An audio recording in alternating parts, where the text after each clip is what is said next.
Hello everyone, অনেকদিন পরে আবার একটা বড় ব্লগ নিয়ে তোমাদের সাথে চলে এসেছে। আর বড় ব্লগটা কিন্তু যে সে ব্লগ না, এটা হচ্ছে জামাই ষষ্ঠী স্পেশাল ব্লগ। তো দেখো রেডি হয়ে গেছি। সকাল সকাল আর পড়তে পারবো না, বেলা হয়েই গেছে, 10টা প্রায় বেজে গেছে। তো রেডি হয়ে এখন বেরোচ্ছি, যেহেতু ঘরে মুরগি আছে এই জন্য তোমার দাদাভাইকে কাজ কমপ্লিট করে তাই বেরোতে বেরোতে আমাদের লেট হয়ে গেছে। তো বাড়িতে এসে পৌঁছে গেছি, এত ব্যাগপত্র যে গাড়িটা ঠিক করে আর দাঁড়াচ্ছে না, পড়ে যাচ্ছে। তাই আমার মা এখানে গাড়ি ধরে দাঁড়িয়ে আছে, তোমাদের দাদাভাই ব্যাগপত্রগুলো নামাচ্ছে। তো যেহেতু অনেকটাই বেলা হয়ে গেছে, আসার সাথে সাথেই এই দেখো সব কিছু মা কিন্তু গুছিয়ে রেডি করে রেখেছিল। এখন শুধু নিয়মটা তাড়াতাড়ি করবে, কারণ সকাল থেকে তোমাদের দাদাভাইও উপোস আর আমার মাও উপোস রয়েছে। যতক্ষণ না পর্যন্ত ওদেরকে আশীর্বাদ করতে পারছে, ওরা কিন্তু কেউ কিছুই খায়নি। আর তার সাথে দেখো এই দুই পুচকুও কিন্তু বসে গেছে ষষ্ঠী নিতে। মা আর মেজমা মিলে সবকিছু কিন্তু ওদের জন্য গুছিয়ে রেডি করে নিয়েছে। রোদের মধ্যে একভাবে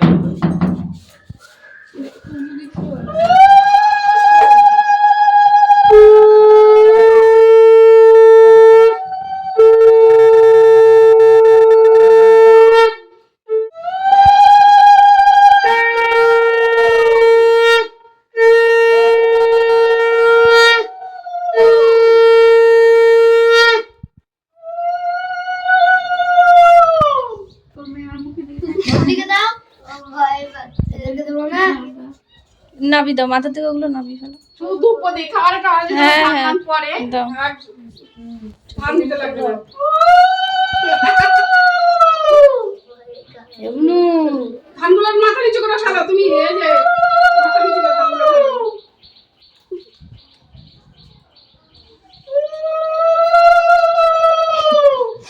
কেমন করে বসে রয়েছে ওগুলো, ঘুরে বাঁচাও।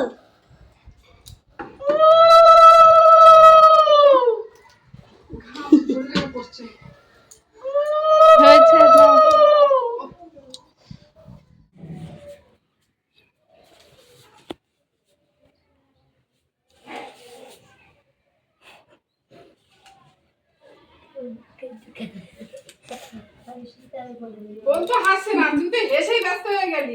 বোন লজ্জা পাচ্ছে, হাসবে কি? আর শুধু জামাইকে আশীর্বাদ করলে হবে, তার সাথে মেয়েকেও তো একটু দেখতে হবে। ওদের জন্য কিন্তু আমি বসার জায়গা পাইনি বলে মেজমা আমাকে দাঁড়িয়ে দাঁড়িয়ে এখানে আশীর্বাদ করে দিচ্ছিল।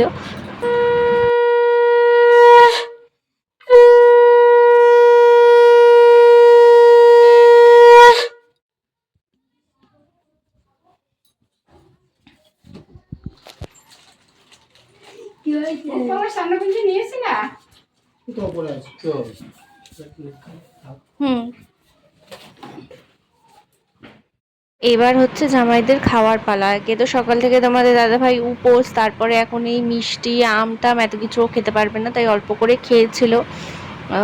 কারণ খালি পেটে এই সমস্ত মিষ্টি মিষ্টি খেলে আরও বেশি গা গোলায়, তাই অল্প করে খেয়েছিল। এরপরে কিন্তু রান্না বান্না আছে দুপুরের জন্য, আরও এখনও কিন্তু আজকে কিছুই কমপ্লিট হয়নি।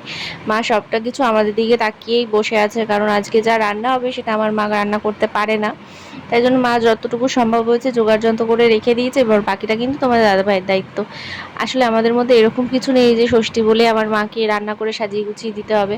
আমার দিদি তোমাদের দাদাভাইয়ের কাছে বিরিয়ানি খেতে চেয়েছিল, তাই জন্য তোমাদের দাদাভাই বললো যে ঠিক আছে তাহলে আজকে বিরিয়ানি রান্না হোক, সেটা আমিই রান্না করব। আর যে গেঞ্জিটা তোমাদের দাদাভাই পরেছিল ওটা মেজমা তোমাদের দাদাভাইকে গিফট করেছে, তাই পরে একটু দেখাচ্ছিল। এখানে এখন মাংসটা ম্যারিনেট করে রাখছে, লেবু দিচ্ছে, আর কি কি দেবে আমি জানি না। যাই হোক এখন শুধু লেবুটাই দিয়ে মাখিয়ে রাখছে। আর মাও এদিকে এখানে সমস্ত কিছু তোমাদের দাদাভাইকে গুছিয়ে দিচ্ছিলো, হেল্প করছিলো। আর ওদিকে কিন্তু আমার দিদিও বেরিয়ে গেছে, ও প্রায় চলেই এসছে বলতে গেলে। এই যে তোমাদের দাদাভাই গিয়ে আমার দিদিকে কিন্তু নিয়ে এসছে। আজকে কিন্তু এখনও রান্না বসেনি, আমরা দুপুরে খাওয়ার কখন খাবো আজকে কিন্তু তার কোনো ঠিক নেই। আর এদিকে দেখো দিদি আমার জন্য কি নিয়ে এসছে। এটা খেতে আমি এত বেশি পছন্দ করি, কিন্তু দুঃখের বিষয় হচ্ছে আমাদের এখানে কোথাও এটা পাওয়াই যায় না। তাই দিদিকে বলাতে ও এক প্যাকেট পুরো ভর্তি করে নিয়ে এসছে আমার জন্য। আর এই দেখো হিয়ার আরও একটা ট্যাব হয়ে গেছে এখানে। এটা তো দিদি অনেক আগে থেকেই ওর জন্য কিনে রেখেছিল, কিন্তু আসতে পারছে না বলে ওকে দেওয়া হয়নি। আর তার সাথে এই যে একটা টেলিফোন। মাংসটা প্রায় কষানো হয়ে গেছে, কষা মাংস হবে। আর আমরা দুই বোনে খাবো না সেটা তো হয় না, তো আমরা দুই বোনে একটু টেস্ট করে নিয়েছিলাম। আর এখানে এখন বিরিয়ানি লেয়ারে দেয়া হচ্ছে। অনেকটাই বেলা হয়ে গেছে, অনেকটা। এই যে দেখো আসলে সব কিছু জোগাড় যন্ত্র করে গুছিয়ে নিয়ে করতে করতে অনেকটাই দেরি হয়ে গেছে। আর তারপরে তো আমাদের গল্প আড্ডা সব কিছু আছেই, তাই করতে করতে অনেকটা লেট হয়ে গেছে।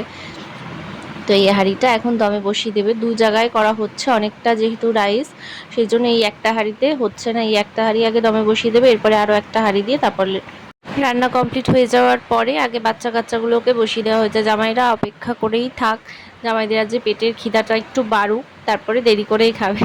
তো বাচ্চা কাচ্চাগুলোকে আগে খেতে বসিয়ে দেওয়া হয়ে গেছে, এরপরে আমরা বসবো। আর এর মাঝে আমার মায়ের আজকে এত শরীর খারাপ হয়ে গেছিলো যে কি বলবো, মাথা টাথা ঘুরিয়ে মায়ের প্রচণ্ড শরীর খারাপ হয়ে গেছিলো। একে তো রান্নাবান্না হতে লেট হচ্ছে, তারপরে যেই প্রচণ্ড গরম, আমার মায়ের টেনশনে শরীর খুব খারাপ হয়ে গেছিলো মাঝখানে।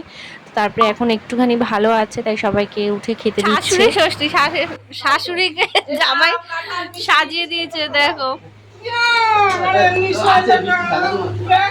কি করছে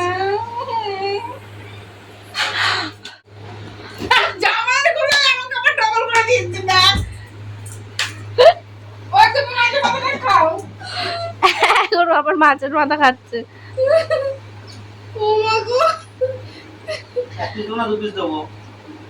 এক টুকরো দাও, বলছে না শরীর ভালো লাগছে না। এই ভিডিওটা আমার কাছে পাঠাবি, কিন্তু আমি দেখাবো আমার দাদে বল্লভের খাওয়ার পাত্তা তুলেছিলি তো, ওইটাও পাঠাবি আর এটাও পাঠাবি। ষষ্ঠীর পর্ব তো সব কিছু মিটলো, তারপরে সন্ধেবেলায় আমি আর দিদি রেডি হয়ে দুজনে মিলে বেরিয়ে পড়েছিলাম। এই যে এসেছিলাম একটু হাটে। আজ তো রবিবার, প্রত্যেক রবিবার করে আমাদের এখানে হাট বসে। এর আগেও অনেকবার ভিডিওতে তোমাদের সাথে শেয়ার করেছি, তাই আমি আর দিদি দুজনে মিলে চলে এসেছিলাম। হিয়া, অঙ্কুর কাউকে নিয়ে আসিনি, মায়ের কাছে রেখে এসেছিলাম। আর তোমাদের দাদাভাই গিয়েছিলো একটু দোকানে। তো কেনাকাটা কমপ্লিট করে আমরা একটু ফুচকাও খেয়ে নিয়েছিলাম। তারপরে দেখো এখান থেকে দুটো চুড়িদার আমাদের দুই বোনের খুব পছন্দ হয়ে যায়, তো যাওয়ার আগে এই দুটো কিন্তু আমরা নিয়ে নিই। তাহলে আমাদের কেনাকাটা কমপ্লিট, এখন বাড়ি যাচ্ছি। কটার সময় এসেছি? 6:30টার সময় এসেছি, এখন 8:30 বাজতে যায়। বাচ্চা কাচ্চা ছিল না, তো ওই জন্য রিল্যাক্সে অনেক ঘুরতেও পেরেছি, অনেক কেনাকাটাও করেছি। বাড়িতে এসে এরপর পেয়ে গেছিলাম ঠান্ডা ঠান্ডা লস্যি, যেটা ভাই সবাইকে খাওয়াচ্ছিল। ভাই মানে আমার ছোটদা, ওকে আমি ছোটোবেলা থেকে ভাই বলি, তাই বললাম। আর রাত্রে খাওয়া দাওয়াটা কিন্তু আজকে আমাদের দিদিভাইদের ঘরেই ছিল এখানে, তাই জন্য দিদিভাই দেখো সমস্ত রান্নাবান্না করছে। তো পরে আমরা এখানে খাওয়া দাওয়া করতে বসেছি। এখন কিন্তু বাজে 10:30, 11:30 মতন বাজে। রাতের মেনুতে ছিল ডাল, পটল ভাজা, আর সাথে চিলি চিকেন, আর তার সাথে ছিল দই, মিষ্টি, স্প্রাইট, সব কিছু। তো চলো আজকের এই ভিডিওটা এখানেই এন্ড করছি। তোমরা সবাই ভালো থেকো, সুস্থ থেকো, আর ভিডিওটা ভালো লাগলে একটা লাইক করে দিয়ে চ্যানেলটা সাবস্ক্রাইব করে পাশে থেকো। আবার দেখা হবে নতুন নতুন ব্লগের সাথে। সবাইকে টাটা, গুড নাইট।